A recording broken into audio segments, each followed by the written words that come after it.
everyone, and welcome to Christian Warrior Talk, episode 64. It's like, oh, I'm hearing it. Oh, here. That's an accomplishment. Yeah. It's getting up there. It's a respectable number. Yeah, I mean, it's not 1,064, but if we still had 1,200 subscribers at 1,064, that'd be pretty sad. Yeah. I mean, it's still pretty sad that we're at 1,200. No, don't start so negative. We are appreciative of every single one of you. We are, but you're being stingy. You need to share us with your peeps. That's true. So you need More to share sharing. us with your peeps. That whole BYOBB part. We had to drop that because people weren't bringing their buddy. No one brought their buddy. I mean, they brought their Eves, or their Adams, but they didn't bring their buddy. Well, that's okay as long as it's a separate subscriber. Yeah. It doesn't matter if they're in the same house. Chris and Danae did it right. Yes, they do a great job. Frugios do it right. Yep. Scott and Jen do it right. Yeah. Yeah. So we have some good loyal people who figured it out. So a lot to cover. Personally, as you guys can see in the description on what we're going to cover today. Lauren, can you read what I put in there? Yes. So the topics for discussion today are a cross update, party update. That's kind of go hand in hand. What to do when your 5-year anniversary sucks. It's a good topic. Yep. Memorial Day versus Veterans Day. What's the difference? Very important. And baby dedications. What is the point and should you do it? All right. So basically that's everything that went on this weekend. Just a little bit. All right. So let's get. If you are on Facebook, if you want to use that link that I just dropped in there to hop over to YouTube to help us with viewing minutes there, that would be awesome. No talking about episode 5 or I got to go. Okay. Is it 5 or is it 6 now? Episode 5 was the best of the season. Huh? Yeah, it was definitely the best of the season. It was, John, it was good dialogue, good action. Hey, Chris, if you read the Bible, there are no spoilers. I just want to put that out there. I would say, and you, I can't really say much about it, Chris. You were not sure how you felt about something that they clearly took some artistic liberty with, because there would not have been that much dialogue between Jesus and John. And so you were wondering kind of how accurate that conversation would have been and things like that. So it's not a spoil. I mean, that wouldn't have been in the Bible. So it would be a spoiler alert. I want to hear B talk about her. We'll get a recording of tractor. Tractor. Everything with a motor is a tractor. Lawnmower is a tractor. The Polaris is a tractor. Trucks are tractor. The one distinction is a motorcycle. Yeah, motorcycle. Oh, man. All right. So cross update, party update. So no idea how many people are coming to this thing. Yeah, please let me know so that I can feed you appropriately. And also, if you're coming and you have not seen any writing about it, bring lawn chairs. Yep. If you're coming, bring lawn chairs. We do not have enough seating for everybody. So if you want to not sit on the ground, bring a chair. I think the lowest we're going to have is 12 and the most we're going to have is 100. I mean, just between 12 and 100 because everyone sucks at RSVPing. Well, there's a million different channels of invites going out right now. You have people inviting people that you don't even know. I mean, it's we appreciate spreading the word, but it would help to know.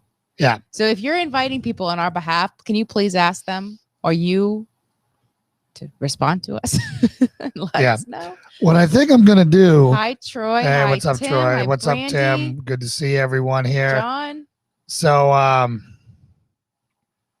let's follow I couldn't agree with you more about that, about following the U.S. Constitution and get it right. So I think everyone would agree with that on this channel. Yes. So the party is going to be at 4 on the 29th on Saturday. I'm looking at weather right now, and it's a little. Is it? It's well, it was looking a little. Well, that's going to cool you guys off while you trek up the mountain. Yeah. Well, I just don't want to do it in if it's muddy. I don't know. It's all an experience, right? Well, we don't have a place to fit 100 people if they show. Certainly not in the garage. So, we'll have to maybe make a rain call on Thursday. Yeah, we'll look at that. It's looking like a wet kind of week. That would be a bummer. What would the plan be? We can't really ours. Well, it's 40% rain showers now. That's better than what it was. It was way higher. It was the 70, and now it's. So, Chris Scott, I told Robert about what you were doing this weekend. I did not invite him as I didn't think that was up to me. Do you know Robert? He told me about. Well, he mentioned Robert. Is Robert someone who would be able to come? Yeah, he's in the area. Oh, well, you can invite him, Chris, or you can give us his contact information. Yeah, so basically it's mostly sunny with a 40% chance of showers, high in the lower to mid 70s. Great temperature. And then that night, partly cloudy with a 30% chance of showers, low in the lower 50s. All That's right. great. Perfect for fire. William, you're lucky I didn't post it on the Navy Chief Facebook where they have 30,000 members that like to help. Yeah. We might need to tamp down the open invitation a little bit. Yeah, we just need to coordinate so we know how to prepare for that many people. Because if a lot of heavy eating, drinking fools show up, especially not ones who've RSVP'd and know that potluck would be fantastic to contribute. Yeah, exactly. Well, I would hope Biden stays alive because I don't want Kamala. Biden's health is terrible. We need leadership. I don't want Kamala in there. At least Biden, is a bad puppet. Yeah. Whereas she might be a little bit slicker. Yeah. I mean, she's a terrible candidate. There's a reason why she dropped out first. Yeah, and I am certainly not proud to have her as my first female vice president or president if it ever happens. Yeah, well, I mean, we're totally screwed for all the idiots who pulled the D on the lever anyways. So let's get back to this. So we're going to start the party at 4. And we are going to actually, earlier in the day, we're going to dig it out and have everything all set. So all we got to do is march up the mountain with the 700-pound cross, 600, 700-pound cross. Hey, Scott. See you later. Thanks for checking in. Thanks for stopping in, brother. And then put it in the hole, dump in the crete, and just walk away from it. What do you think? Is it going to take? Yeah, I mean, so the cross is going to be built this week with you and Joel. Yep. Me and Joel are going to attempt to do that. Lumber was delivered today. It looks heavy. Yeah, it's heavy. I mean, they forklift it in, and then we have 400 pounds of concrete. You guys don't have to carry that up there.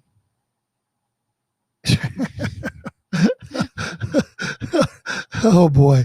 And then, Tim, I hear you, brother, but where's that leadership going to come? The wrong president's in office for that. Mm-hmm. So I don't know what you're implying there, brother. He's wanting Biden out. I mean, he wants Biden out. Well, that's Harris. Do you think Harris is a leader? Absolutely not. So Pelosi, I mean, or it might just be a general comment that this whole administration is terrible. Well, obviously it's the war is since the Carter administration, except way worse, because at least then there was some bipartisanship, and it wasn't Congress and the Senate wasn't absolutely dismantled and shattered with reconciliation. And who's the Louisiana Kennedy. Yeah, the guy who's really funny whenever he goes on interviews. He was just on Tucker tonight ranting about a new spending bill that Schumer got through or something. Yeah. In the billions. And it was supposed to be to help, I think, like domestic infrastructure companies or something like that. But it's basically a foreign aid package, and everyone got in all their pork, and he was going through all of the stuff. And I mean, it's ridiculous. And, especially right now when we have no money to spend. Yeah. It's just sickening as always. And he was talking about the Republicans who backed They're getting their marching orders from China. China's telling them to spend our money and to bankrupt on other people instead of us. And instead of our infrastructure, I mean, we passed a $3 trillion infrastructure bill with no infrastructure in it. Yeah. I mean, it's like, come on. And then Tim DeWitt, Trump 2024. I actually hope he doesn't run. I think he's a little bit too old. I love him. I'm a Trumper. I really believe in him, but I think if he campaigned and completely backed and one other candidate, that would pretty much guarantee that candidate getting in. But yeah, I mean, I think there's still a lot of people who would like him to run. And he has dropped hints that he is planning on it. Tim, I don't know if she's not a bad person. In fact, I don't know if there's a single Democrat out there that's not a bad person. They're all killing babies at this point. They're all part of that funding 5-month-old abortions to be grafted onto the back of rats at the University of Pennsylvania. Yeah. So I would say that Harris has a lot more malicious intent than a lot of your typical Democrat. She purposely kept innocent men in jail to protect her conviction record. Yeah. That had evidence that was going to prove they were innocent and fought that evidence. Yeah. She's slimy as all get out. I certainly would never. She's trust as plastic as it gets. Yeah. Talking about living in the ghetto. She grew up in Canada. Yeah. You know what I'm saying? I mean, talking about busing over here. She grew up in freaking Canada. Yeah, the pandering. All right. Ridiculous. It's just so stupid. And the press just let her get away with it. But anyways, that's not what we're here to talk about tonight. That's 2022 is the first time you're going to get a chance at that. Or if they try to undo the filibuster and then it's time to get kicking in high gear. 2022 is going to be the first indication whether there's going to be any fairness in the election system going forward. Yeah. Well, as far as whether people have any hope for 2024 or not. Well, it's going to be if we have any hope in this country, period. I mean, if they pull off crazy stuff all over the place again and the election system is rigged forever, then the United States is over. Yeah. So no, you can't have a different opinion of a Democrat. But anyways, so the next thing I wanted to talk about. So let me finish up the party thing. So at 4:00, once everyone gets there, probably around 5 or 5:30, maybe even 6. Once we get enough manpower, we're gonna start the trek with the 600 to 700 pound cross up the mountain, and that's going to be challenging. So I hope we have a lot of guys there and gals, so we can rotate people out. And I'd love to have everyone filming who's rotating out and going to be there, because I want as much footage as possible, because I think, this is going to be pretty special, everyone. And it's going to be work. I mean, it's going to be work. It's going to be heavy. I mean, we get enough people there and it should be okay, but there's some steep parts of the hill. And depending on what we're on, but I think it's going to be a life-changing experience. Mm-hmm. I pray that everyone who partakes in this is changed in a positive way. Yeah, it's going to be a memory at a minimum. Quite an experience. So I'd say maybe people, bring clothes and maybe gloves or something accordingly to make you're carrying these pieces of lumber more comfortable. Yeah. I've never done it, but that seems to me like that would help. And then what was that next topic? That was let's get, do you want to roll on the Veterans Day, or do you want to get into baby dedication, or do you want to get into let's keep talking about our weekend. Okay. So if you guys didn't know, it was our 5-year anniversary this weekend. And if we were both going to be honest, it absolutely sucked. Well, so it was on Saturday, and I think we had the heads up that we knew it was coming, and we half-heartedly tried to make plans for B to be, for childcare so we could go out to dinner, and it didn't happen, and we kind of forgot about it. And then so Friday night, then they fell through. Joel. We didn't tell him that we definitely needed him, so I'm not going to lay the blame all there. But when someone says they can do it and they can't. Yeah. Well, anyways, I think we knew that it was not going to be great when on Friday night we're like, it's our anniversary tomorrow. And like, oh yeah. Yeah. Yeah, exactly. So that's never a good start when you forgot forgot it. I forgot about it. Yeah. So here we are. And, if you'd asked me a year ago or 18 months ago what our 5-year anniversary was going to be like, we were going to be renewing vows, doing baby B's dedication, big ceremony, a lot of people here, blah, blah, blah. And then we woke up, we had no plans, no cards, no Facebook posts, no nothing. And we were just straight survival mode that day. Yeah, we tried to go out to breakfast and B was a disaster. And so that put us both in a grumpy mood. And then I think that we kind of ping-ponged bad moods back and forth. Yeah. All day. So yeah, here we are, I mean, it's a milestone. I mean, yeah, we've only been married 5 years, but we've been around each other 24/7 for the entire time of our relationship. So we got like the combined time of at least 10 years. Moved more this year than most couples move. Yeah, moved 3 years. Yeah. So here I am, I'll take it from my perspective and then you can go with yours. Sure. I am sitting in here and I'm just fuming. I'm pissed at Lauren's reactions to stuff. We just got a new Polaris and just everything I thought I had raised my expectations on how I thought she was going to act. And when it didn't match my expectations, I became discouraged. And because I didn't go 110% in on this, I was counting on those things to go right and for us to be able to kind of salvage things there. So again, my fault because I didn't plan for it 110%. I got flowers days before. I've got, we talked about other things and, got great, she got great earrings for, another occasion that were kind of. It was Mother's Day and anniversary. Yeah. And then I got the Polaris and, so it was, a lot of different things. And then the most important thing was the tenderness, the caring, the loving, and we were just fuming at each other. Like baby B was a disaster that day, which is rare for her, but it was a great day for her, a bad day for her to do that, which frustrated me. I've been trying to get Lauren to go out to breakfast here since we got here, and this was her first chance, and B just made it terrible. And again, now here I am sitting at my desk. I'm listening to angry music, feeding into myself, getting angrier and angrier.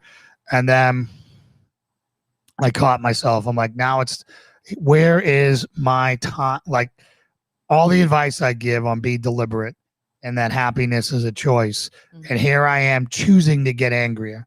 Like I put on that music to get angrier. Mm-hmm. And I'm like, what am I doing? So I killed the music, changed it and started and made a conscious decision that I'm going to try to save this some way. So you were outside with B. I think you guys were on the yeah, we were walking. You were walking. And I said, I'm going to go grab them on the Polaris and let's go see the sunset. Mm-hmm. So got them on there and took B to the top of the mountain, Lauren to the top of the mountain. And that was the beginning of the change. And we kind of both agreed either a little bit later or then that we were going to celebrate our anniversary a week or two after this party because of all the stress coming on. And then we had Ken come. We didn't even know about Ken at that point, but yeah, we did we did. Yeah, we knew Friday. Yeah.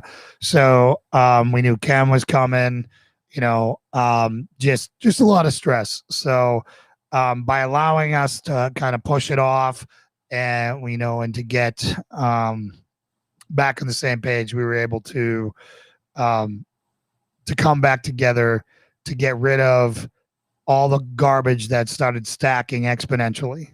Yeah. And I think, so we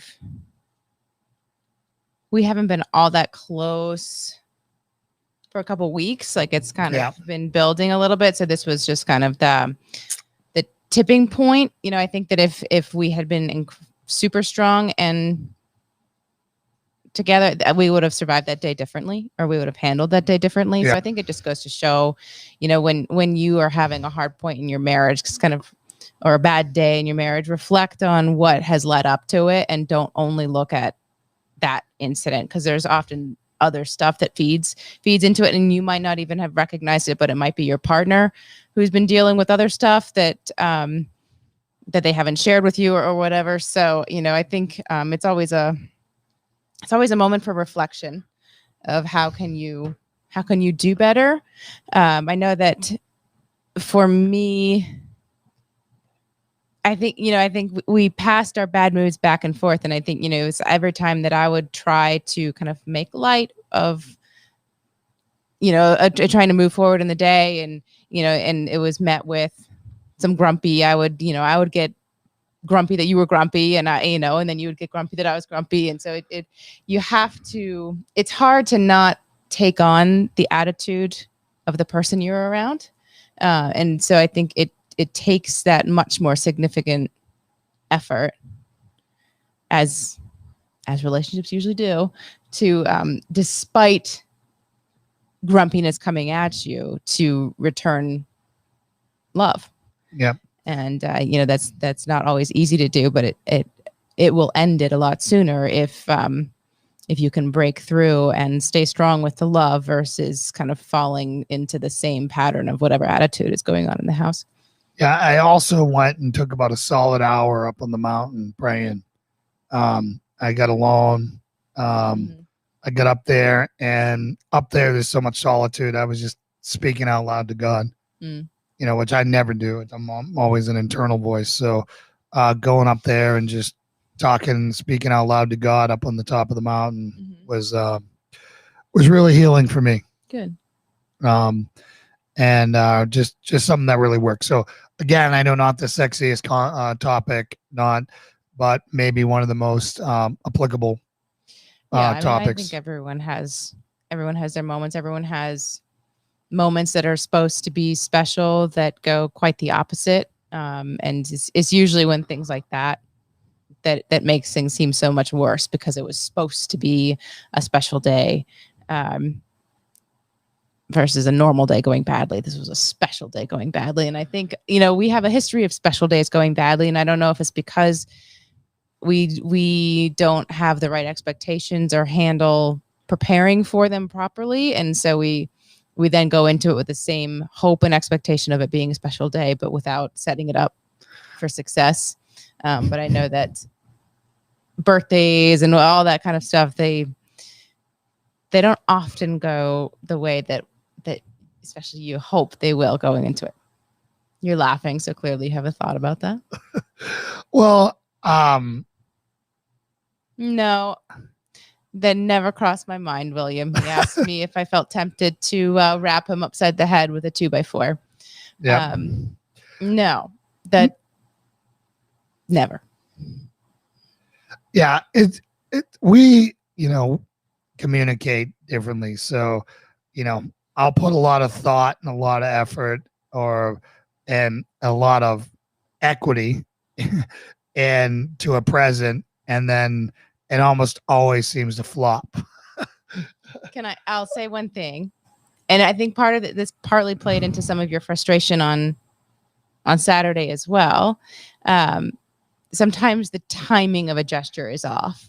So you get so excited about whatever you have planned, like you want to, like you get the present in the mail and you want to just give it to me, and don't always take in, okay, Lauren is trying to feed B lunch or put her down for a nap, or the other things that are going to be taking my attention that I'm going to have a hard time setting aside, and then you get upset that I don't have the proper reaction because I'm not fully committed to that moment. So I think that would be just one thing to try to possibly pay attention to is what is going on in my world. Am I ready to receive this gift as you want me to? So wait until the end of the day when we're both exhausted to give you the present. Or just say, hey, I want to have this moment. Can you tell me when it's convenient for you? Okay. Versus walking up and saying, we're going to do this moment now.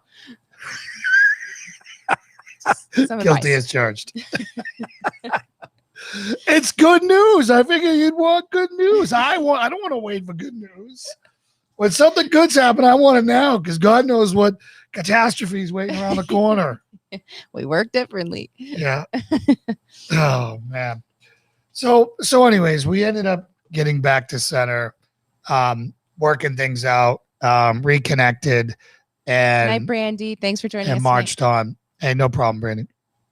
And then Ken came. Yeah. So Ken Graves. Hey, Akater, good to see you. So then Ken Graves, my my pastor and one of my spiritual mentors, came unexpectedly into town. Yeah. And came here to see the compound and to help advise. Hi, hey, Steve, good to see you. Yeah, so we had like a 2-day notice Yep. of him, and you should have seen the house. I mean, it's always amazing. Every time this happens, I kick myself because you could have not struggled to clean something for weeks, and you find out that you have like an hour to clean something because someone's coming over, and miraculously it all gets done. And you're like, why didn't I just get that done over the course of those 3 weeks? But it takes kind of the pressure of a guest. So house looks so much better. So thank you, Ken, for your surprise visit on Friday. I know you guys were panicking, or you saw me panicking that Jason said, yeah, he's coming and he's staying the night. Yeah. We made it. Success. We got it done. Yep. So he came, and Ken has planted a bunch of churches before, and he has he's very handy. He's a logger by trade. That was his first trade, I believe. And, again, just super handy, can, carpentry, electrician, plumber, heavy equipment, everything. And getting him here and helping him and having his eye on where we should really put things. And he affirmed a lot of things I said, but, we need to get a professional up here, test the soil, look at certain things and make sure that, there's a lot of ledge up there where we want to put the house. So he said that might be hard to get into. But he was blown away by it. And again, it was so affirming because when we went to Maine, when we dropped everything, go to Maine to learn at Ken's feet and to try to be closer to family for COVID, because we didn't know how bad it was going to go. I was devastated that Maine didn't work out. I had planned a happy ever after with your parents, consolidating as a family. Darn expectations. Yeah. I just got to expect everything to absolutely suck. And then when they suck, it won't be a disappointment. Yeah. I mean, it's the same as that little saying about, what it means to assume expectations are in line with that. I'm an optimist, so I hope that things are going to go well. You're a rose-colored glasses kind of guy, which, I mean, that's a great way to live life. It's just the letdown is usually a little harder. But yeah, I mean, we've talked about the Maine experience, but I mean, he had been praying for us. What should we have left? Were we supposed to stay? Was it a trial? Did we fail? And all this stuff. And so it was definitely affirming. I felt that too, of him coming here and seeing where we are and hearing the plans for the property. And he's saying, God absolutely gave you this and you're where you're supposed to be. And Maine was a season and it happened for a reason, but that doesn't mean that anything else was supposed to happen. This is a new season. So I think it was kind of freeing, to not that we needed his blessing on that, but kind of having his perspective match up with what we were hoping was the correct take on it. I think was good. Yeah, it was just to get somebody with such wisdom and someone so attuned to God to weigh in on this, because I had serious guilt issues for walking away from Maine when we did, and not following through with them. And and the whole time he's like, Jay, all you can do is knock on the door, and if the doors don't open, if things aren't working out, then you're free to go. I remember him telling you that it's okay to put a timer on God and say, God, I need this. I need answers. I need to have some indication of yes or no by this point, or I just don't think that I can go past it. And so, I mean, I thought that was interesting, because I think a lot of people would say, no, you can't, because just kind of ride it out until you get your message from God. But, well, it's like laying out a fleece is what they call it, from the Old Testament. But so anyways, Ken came down here, absolutely amazing. He shares our vision for it. Thinks it's going to be an absolutely amazing campus and everything else. And then we wanted to get Baby B dedicated. Yeah.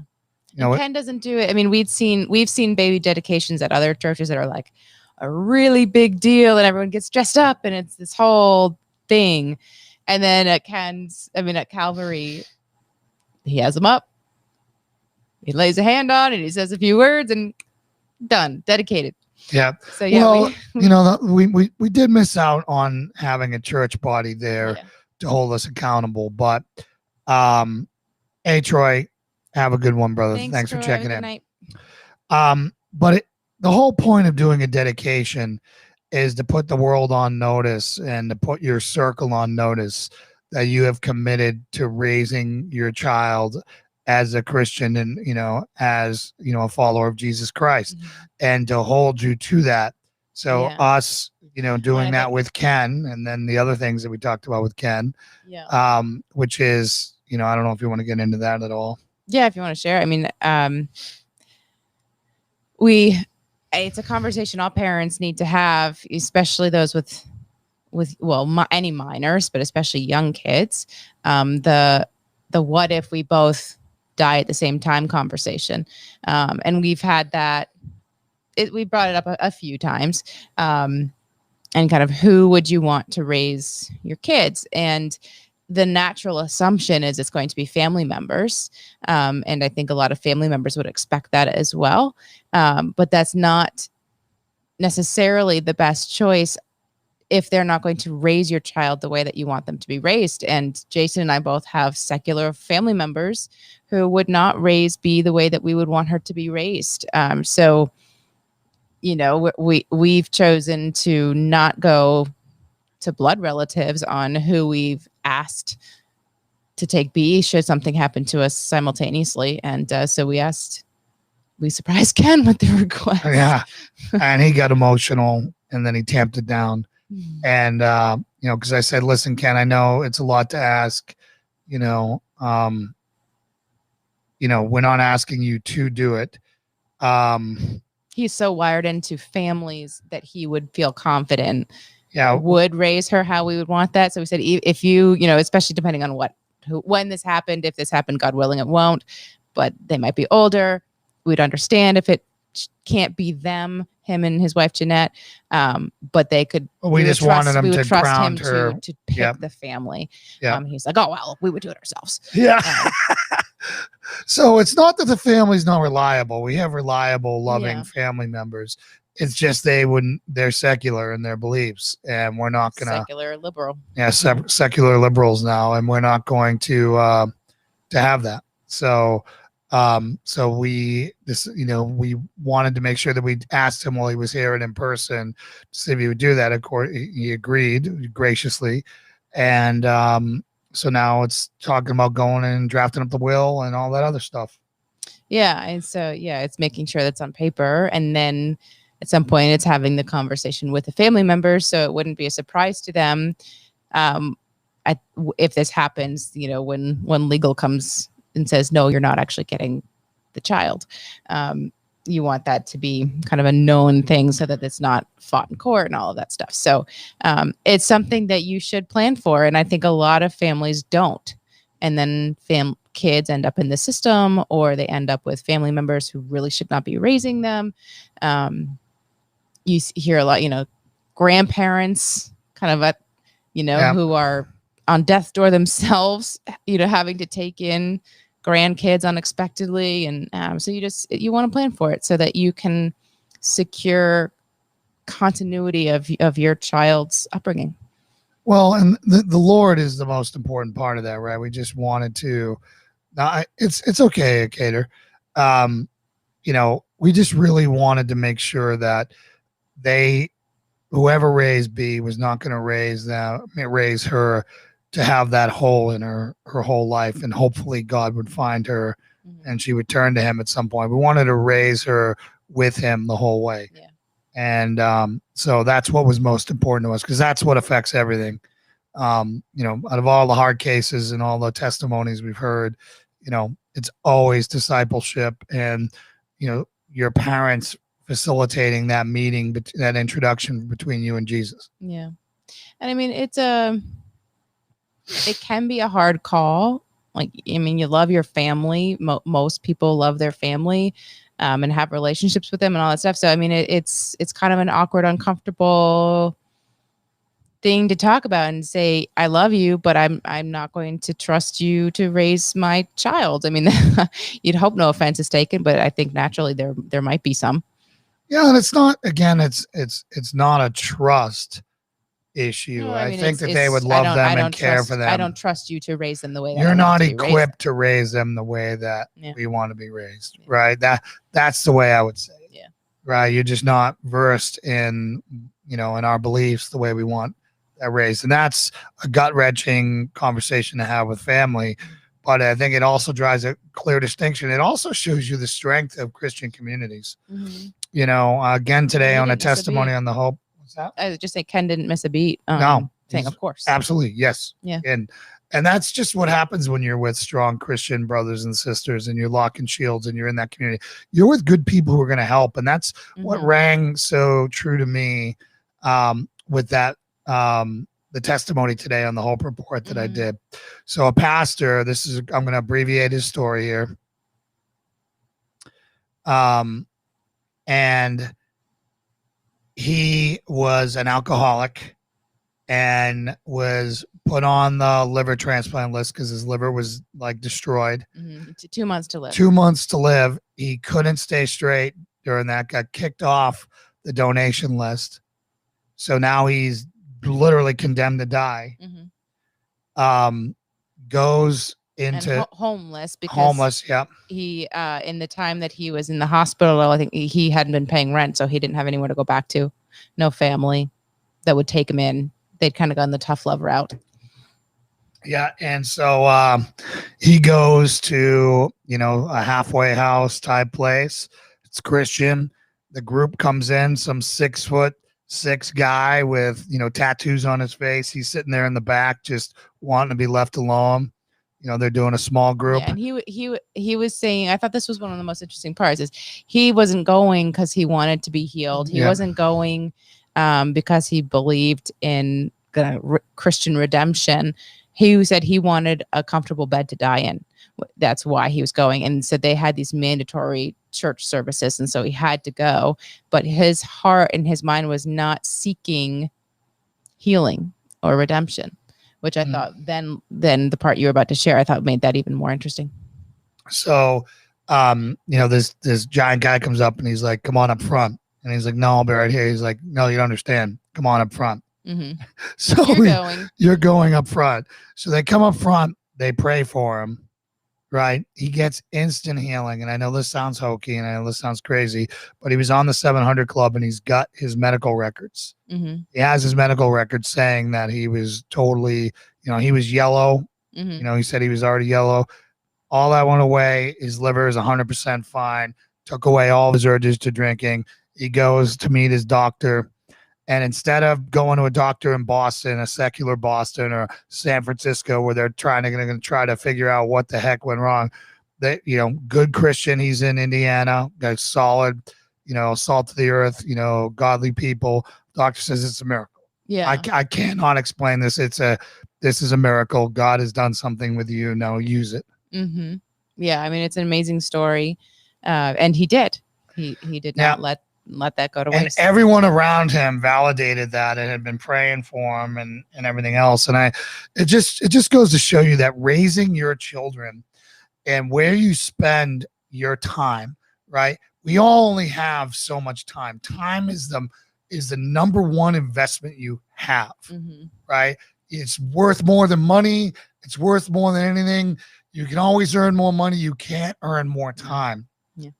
So where you spend your most valuable resources, time, make sure it is with people that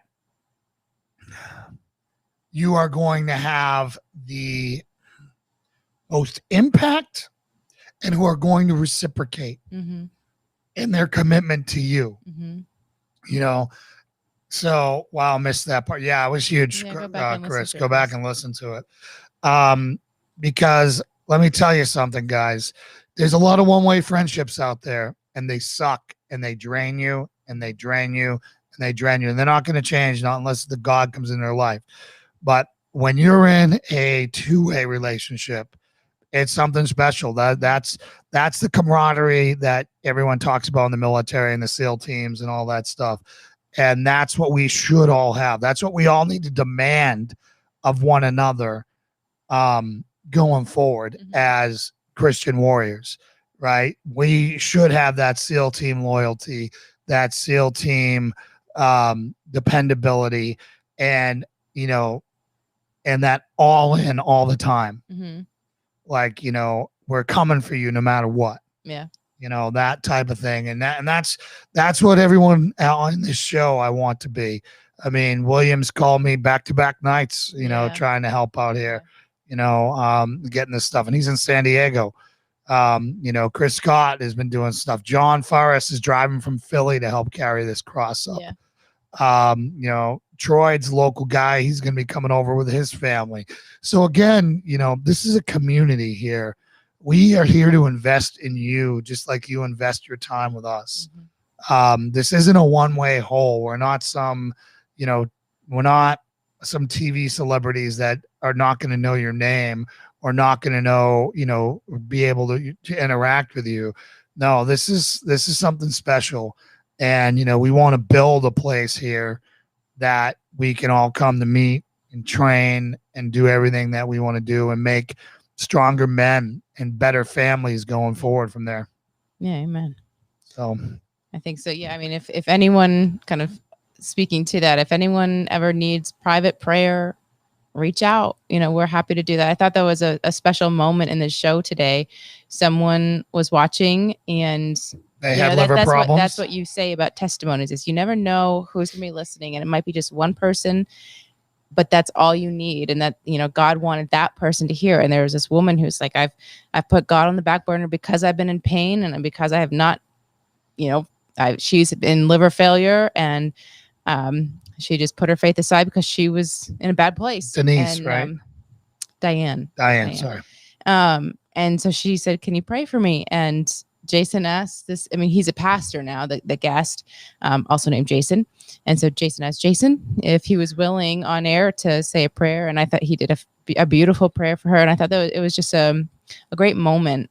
It was a magical moment in the show, you know, just because there was somebody like you said, your testimony is not yours.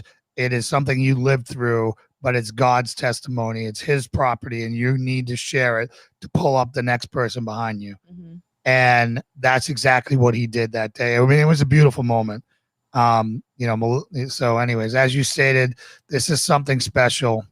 Something special, and have helped change my life and lifestyle. We're so grateful for William, you. we're so grateful for you, brother. You know, so the next thing I want to get into is there's a common misconception on what Memorial Day means and what Veterans Day means. Okay, so one, I'm not one of those uppity grumpy veterans who, when you say, hey, thank you for your service on Memorial Day, I'm going to bite your head off because, you know, I'm a jerk. All right. I understand. I appreciate your appreciation. I will never, you know, say something, you know, to turn down someone thanking me. I'm always appreciative when someone thanks me for my service. And, you know, so again, Memorial Day, which is coming up, is a day that we remember the fallen, those who are no longer with us. So everyone who died in service of their country, right? The true heroes that are not coming back. So, and it's, you know, and a lot of people mourn on Memorial Day. I choose to celebrate their lives because they can't. Yeah. I mean, it's been so lost. I think more and more people have been touched by military loss in recent years. But, you know, as a whole, our country, you know, it's the kickoff to summer, it's the barbecues, and it's all this stuff. And there's just no appreciation or understanding of what it really is representing. Yeah. And so I think it's really important for people to understand that, and that there are some people who it's a very difficult weekend because of what it represents. Yeah, well, and there's a lot of guys who have survivor's guilt and a lot of different things, and there's so much PTSD out there, and there's so many unresolved issues, and there's all that stuff. But I don't want to make it some minefield out there that people are afraid to say anything to vets. Yeah. Right. And that's what I think a lot of people do. And, they get, the do-gooders out there start telling them that's not what it's for. I'm here to educate what it's for. You thank a veteran on you know what? They're still thanking them because they are all hurting because they're missing their friends that they serve with. I don't have a problem with that. Mm-hmm. It's coming from a good place. So get out of the way of perfection and just let good be good. Would you take any interaction as a kind of a coaching moment, kind of say, I thank you for your appreciation and make sure you take a moment to thank the ones we've lost as well, or do you not find that appropriate for? No, it depends. Like if it's a passing moment, where busy things are going on, that's not the place to do it. But if it's somebody who you have a relationship with or whatever, I think that's perfectly fine. Now, Veterans Day is to thank veterans for serving, right? So again, you're going to find some really broken people out there who are missing their buddies, who don't think they should be around. And when you thank them on that day, it just rings hollow. Where I get so fired up is when churches don't cover it, because we've been at war forever. And everyone's been touched by veteran suicide in one way or another, directly, indirectly, and everyone's lost somebody. And you have these college, seminary, beta male, disgusting pastors out there who have no idea what the real world is, what real sacrifice is, what it really means to lay your life down and put your life second for other people. And they don't even know it's Memorial Day. And it's like, how can you be so obtuse? Like 22 veterans kill themselves every day. Some say way more, some say a little less. So, don't the ignorance things that is shouldn't be out there. And so again, make sure that you're holding your pastors accountable, because there's somebody in that audience, more than one, a large portion of that audience suffering for that.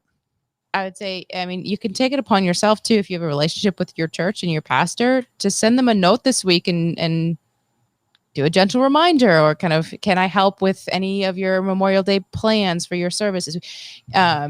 Because if they have a lot going on, it might just not register that it's this weekend. Still a lame excuse, but I don't think there's any harm in giving them a nudge just to make sure they don't miss it, because it's not only you who'd be impacted by that loss of a moment, it would be the rest of the congregation.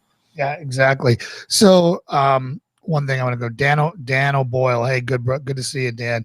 My brother-in-law, Steve Rowley, is coming as well. Yes, he is. And he's bringing the paint. He's bringing some white paint. Wish I could, but it's my wife's 60th B-Day party Saturday. He turned me on to you guys. Glad he did. Thank you so much, Dan. Welcome to the family. And then Akater, I avoid saying thank you to your service because I feel vets must be tired of hearing it, but I mean it nonetheless. No, I don't think any of them get tired of it. Yeah, get tired of it. I think I'm always grateful for it. I'm always grateful for it because freedom isn't free, and it's not for me that I like anytime I just think of guys who are way more broke than I am, and I'm just accepting that as an ambassador for them. Right. You say it and you mean it, and they can tell that you're sincere. Some people kind of it comes off just kind of as this like emotionless, automatic thank you for your service. But I think if they can tell that you're genuine in it, then I think it would probably land with appreciation. Yeah. Again, it's all about sincerity. Right. It's all about sincerity. And go ahead. Oh, if you can finish your thought, and I'll ask you a question. No, go for it. I was going to say, so I've seen some organizations on an organizational level, they get this wrong, the Memorial Day versus Veterans Day. And they do, I was just telling him before the show started, someone posted on a local Tennessee group here about how their credit union was doing a special thing for veterans this weekend. And so is there anything, like, if you see that, where do you think that someone should go in and talk to a manager and help them get their messaging right? Or kind of at what point do you say it's not my responsibility to educate on people who are forward facing and getting the messaging wrong? I think you talk to that person that brought it to you and said, hey, I think that your intentions are great here, but you're celebrating the wrong holiday, and I just want to let you know that was a slight tweak of the messaging. You can still save the day, right? I mean, I have no relationship. I just saw this comment, so. I just get a private message from somebody who watches the show, and I won't say their name because they took it to me privately. But they're lamenting, they're struggling, and with their relationship, and he's lamenting that he has no Christian brothers to turn to where he's at, and that's part of the problem that we all have. When we're not in trouble, we self-isolate. Yeah. And then we have no infrastructure around us. When I mean infrastructure, I'm talking about Christian infrastructure. I'm talking about, your church is 6 hours away. What good is it? Yeah. It's 6 hours away. Who are you in fellowship with every day?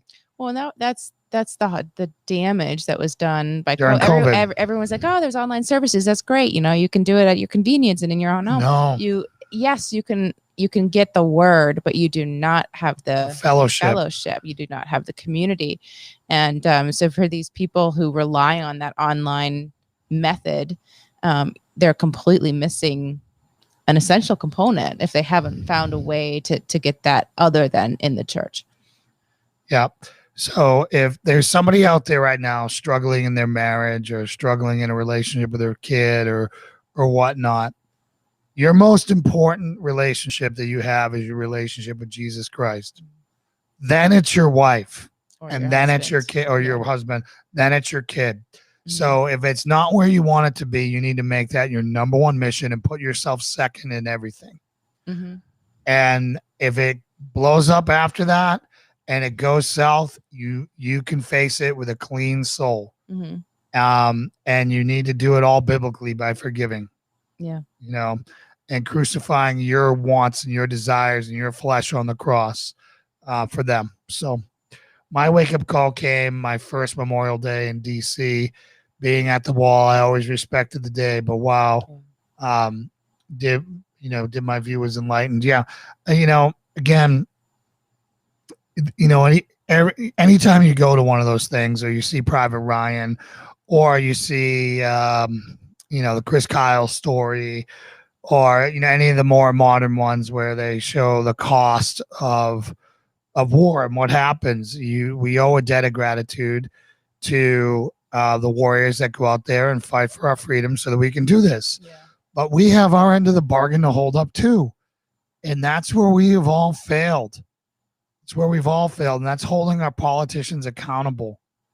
Right. Yeah, I'm sure that makes, I know that you've had kind of on a smaller scale, just in how we've handled the war and kind of, do you pull out? Do you stay in? Kind of the dragging on it kind of makes those lives wasted if it's not resolved in a way that has made that loss kind of for a reason. So I think, when you look at that on the bigger scale of country and say all of the loss that's happened to enable our country and it's just being thrown out. I mean, it must be just a kick in the gut for these family members and people in the past who've lost, and it's now just being wasted. I'm with Rand Paul on this. And I'll take it even a step further. We shouldn't be fighting in wars that need to be surgical, period. If we're going to fight in a war, it should be to kill every fighting age person over there. No rules of engagement. And it should be to win. Win at all costs. Win. And then figure it out. World War II style warfare. Not this Vietnam, not what's going on in Iraq and Afghanistan and everywhere else. None of that garbage. It should be to absolutely decimate them and so that so they're not a threat anymore. Yeah, I mean, it's hard to stomach that because obviously there's a lot of innocent casualties. Then don't go to war in the first place. Yeah, I mean, I think that would certainly make you weigh, is this worth it? More. I mean, just like the government seems kind of flippant about getting into those situations now. Like Geraldo Rivera crying about the dead kids in Palestine. And it's like the day you'll have peace in Palestine is the day, and this isn't my quote, but this is the most salient point way I've heard it, is the day the Palestinians love their children more than they hate Israelis. Right? So stop launching tens of thousands or thousands of rockets in the civilian areas. If I was Israel, I'd already be over it. I would take all the land back and say, you're done. You're out of here. You can't come back. See ya. Yeah, they've tolerated a lot. And they have been fighting that with two hands tied behind their back. And it's a shame. And, you can't win an insurgency war. It's just always going to be a bloody trauma that just continues to make everyone miserable because people can melt into the population. And you got to displace the people. I mean, the Bible tells you how to fight wars. Yeah. I mean, and that was my big beef in the Bible, was my compassion was my weakness. Reading the Bible, showing you God gives you a manual on how to fight war. Take them all out. You got to take them all out, or so that erase it and start over. Or else there's going to be people to come back and fight. I mean, it's like, even if you feel better, finish your antibiotic. Otherwise, there's going to be some that come back stronger. Exactly. It's the same kind of. It's a terrible, terrible, awful thing. And that's why Geraldo Rivera talking to how Israel needs to stop doing whatever. No, Israel doesn't start any of these problems. They don't start any of the violence. It's never them. And, they need to protect their people. Imagine if San Francisco was getting shelled every day. Yeah. Imagine how the liberals would be screaming their heads off. Yeah, I've seen some videos of people. There's this one TikToker over there, and his videos now are constantly interrupted by the bomb sirens. And he has to scramble, and they go down to their shelter, and it's just a constant. It's awful. It's awful. And so anyways, I don't know how we we were just talking about war and the difference between Memorial Day and Labor Day. So one of my most Memorial Days was when my 6-year-old daughter went to the Traveling Wall in San Diego, and those in charge took a break of reading all 50,000 plus names and let me read the names of the 44 KIA while my daughter sang Amazing Grace. Oh, wow. That's awesome, man. That's awesome. And that's the stuff. Yeah. My favorite is several. Gosh, I said several, so much more than several now. Years ago, my family and I went to France, and we did kind of a little tour of France and did the Paris thing and all that. This is when I knew I had to keep it.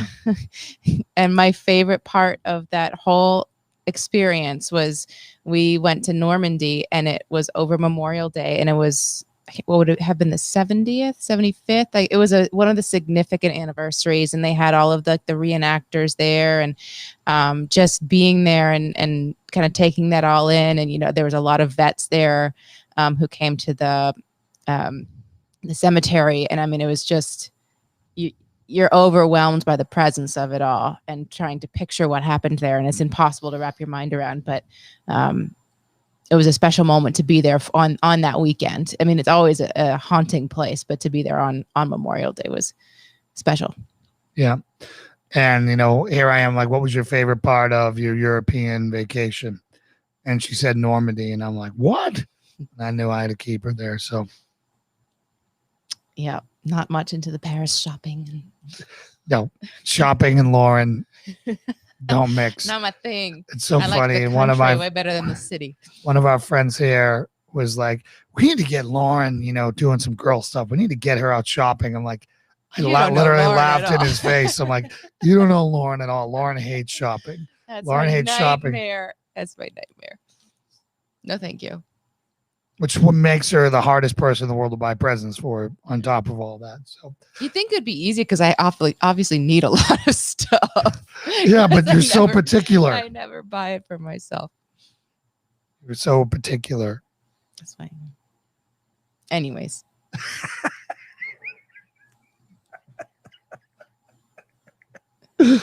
Oh. So what else are we going to cover tonight? Was that most of it? I mean, let me go back to our little description. I've kind of bounced around.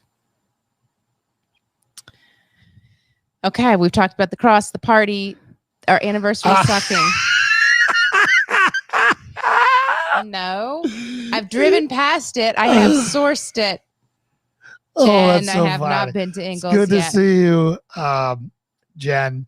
Adventures of Jen on here. It's good to see you. We have not made it to Ingles. What makes Ingles so good? She's obsessed with it. We'll have to go. We're going to have to go because the grocery stores we have found suck. If you guys want like the pros and cons, they're not as bad as the main cons. stores.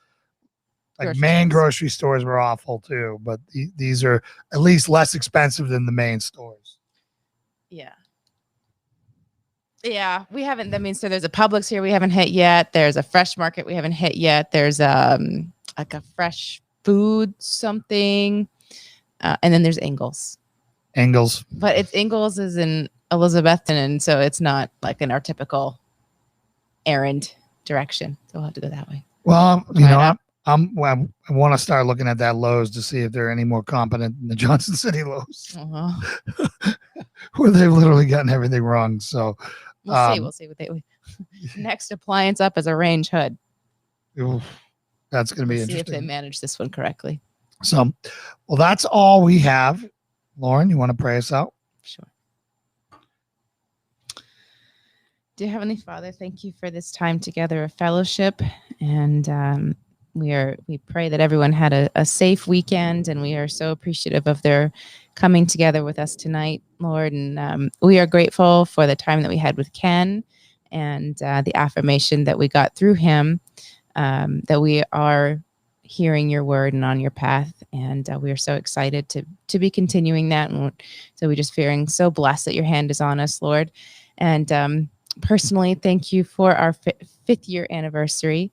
Although the day was a little rough, we are so grateful that we've made it, and we feel blessed in our marriage. And so thank you for keeping your hand on us in that as well.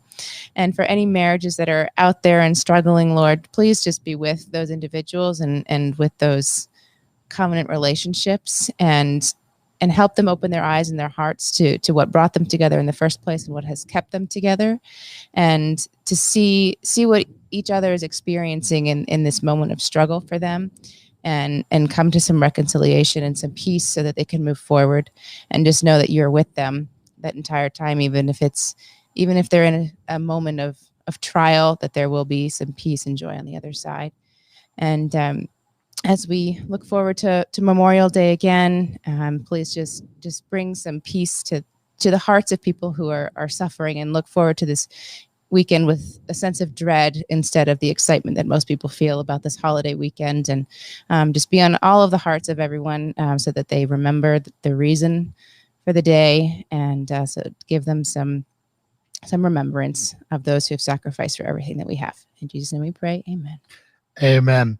All right. Hey, everyone out there, be deliberate. All right. If you're in a struggle right now, choose to be happy, and then work with everything you have to be happy. All right. Fight for it. You got to fight for your happiness. You got to fight for your relationship with God. You got to fight for your relationship with your family. You got to fight for it. Every second you're going to fight for it. When you're losing it, every second that you don't fix it you are drifting away.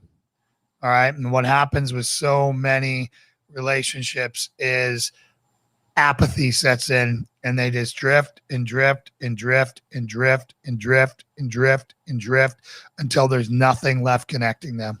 And then a trial happens.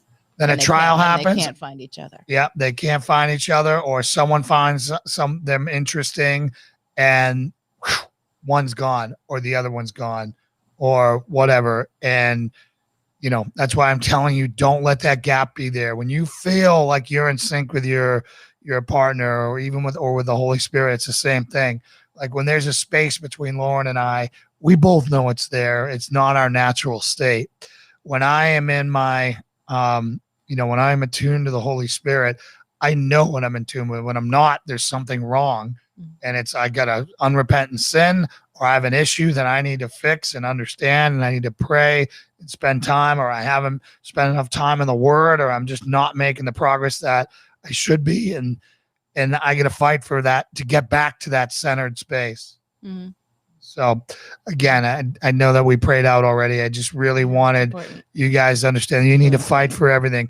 And if you need to talk to me, send me a text, send me a message, and let's get on a call, a video call, so we can look in each other's eyes and see what's going on. All right. Good night, guys. God bless you all, and we will see you Wednesday. Mike Lindell is on the Hope Report on Wednesday. Don't miss it. Yeah, Mike Lindell is going to be on Wednesday, and I'm so excited to actually meet my boss. So, and here is very amazing testimony. Yeah, and it's going to be all about his testimony. So, thank you so much, Good and night. God bless.